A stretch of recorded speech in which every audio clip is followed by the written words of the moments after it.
I want to start with a question for you.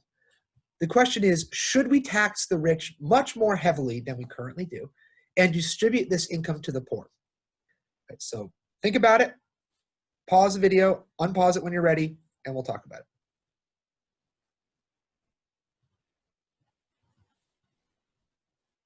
Okay, so should we tax the rich more? Well, to help us answer that question, what we might want to do is we might want to write down a social welfare function.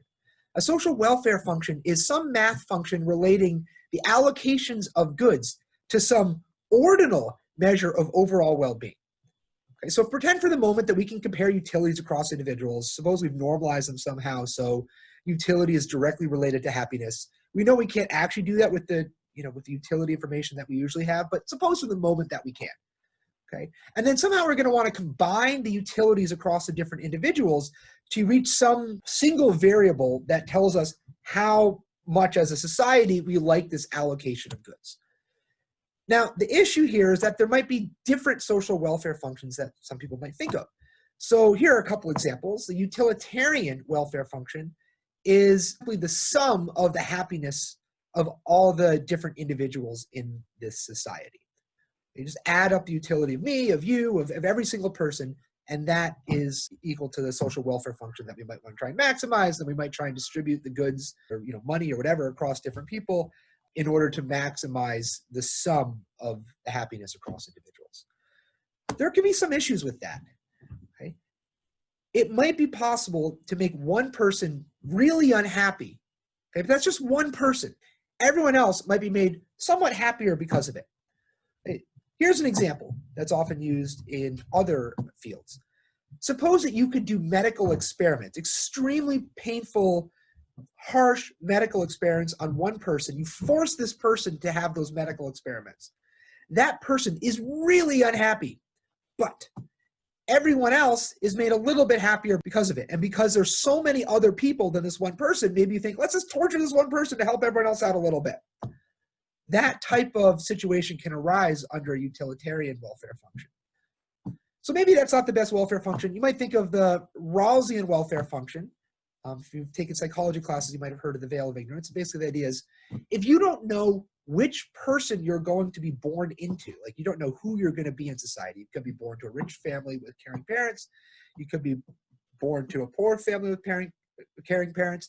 You could be born to a family that has no resources and is really mean to you. You just don't know what it is. And I'm not going to say rank those different options, but clearly there's different scenarios we might be born into. Okay. The idea behind the veil of ignorance is that if we think about it that way, maybe what we want to do is we want to make the worst outcome as best as possible. So if you happen to be sort of given the worst possible draw, we try and make that not that bad. Now, so which of these is better, right? The utilitarian, the Rawlsian? Well, I mean, it's kind of a trick question, right? There's not some scientific thing we can write down that will tell us which of these is better. It's a matter of opinion. It's subjective, right? So while we might want to try and sort of make judgments based on the social welfare function, the problem is that we can't all agree on it. And there's not some true formula that tells us which is best. So how might we actually try and address this issue?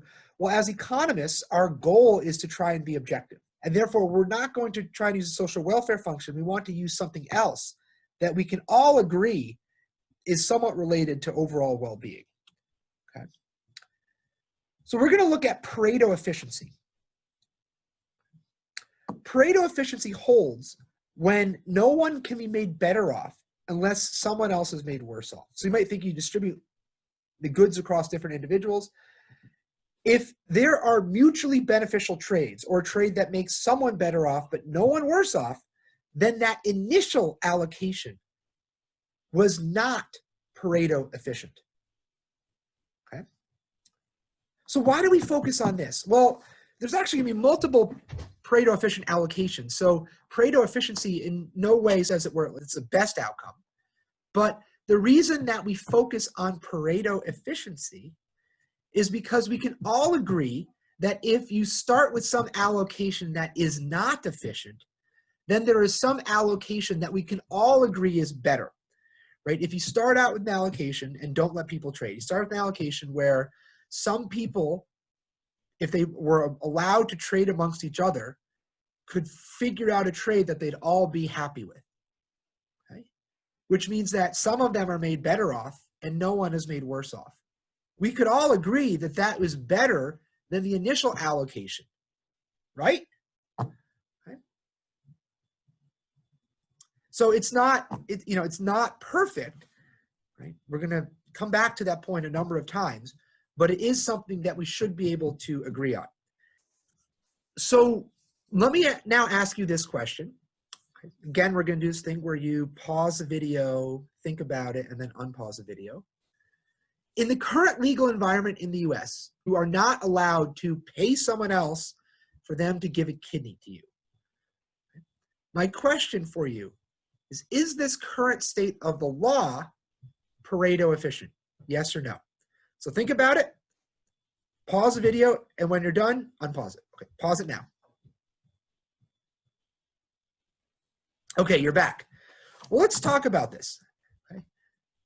Actually, I would say that this law does not lead to a Pareto efficient outcome. If I'm willing to pay someone $100,000, and if they're fully aware of the implications of all this, and they'd be happy to give me a kidney for $100,000, then we'd both be better off after that trade. So that initial allocation was not Pareto efficient. Okay.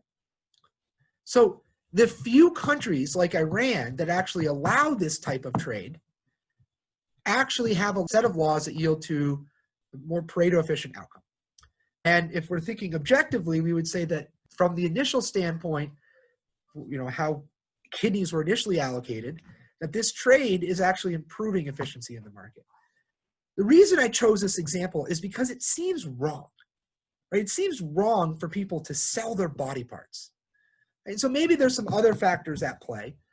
Maybe the issue is that there are externalities involved somehow. Maybe the loved ones are harmed by it somehow, or something like that, some sort of an externality. Another potential issue is, why are people willing to sell their kidneys? Maybe that tells us something about how fair the allocation of other goods are to begin with. Why do we have some people worth tens or even hundreds of billions of dollars, where other people in some places, actually there are some countries in the world where the annual income translates to about $300 or $400 US. So maybe there's something about that discrepancy of incomes that seems unfair, and that is leading us to have a scenario where people would be willing to sell their kidneys to each other. Of course, maybe not, right? I mean, you're not actually going to necessarily die if you give up a kidney. You have a spare one, so maybe not. But you might still think that somehow this is partially driven by sort of the distribution of incomes. Okay, so I would say that from where we start now, it is probably true that allowing people to sell their kidneys would yield a better outcome than what we currently have. Okay? But, it does not mean that's the best set of outcomes. Maybe this whole issue arises because incomes are so widely distributed across people. Some people are so rich and some people are so poor. Maybe a better sort of allocation of resources would lead to a situation where not many people would be willing to sell their kidneys for what others are willing to pay. So again, we're going to focus on efficiency as sort of the best we can agree on. Okay? But I want to be very clear that there are some significant flaws in using efficiency as our metric of how well an economic market is functioning. Okay.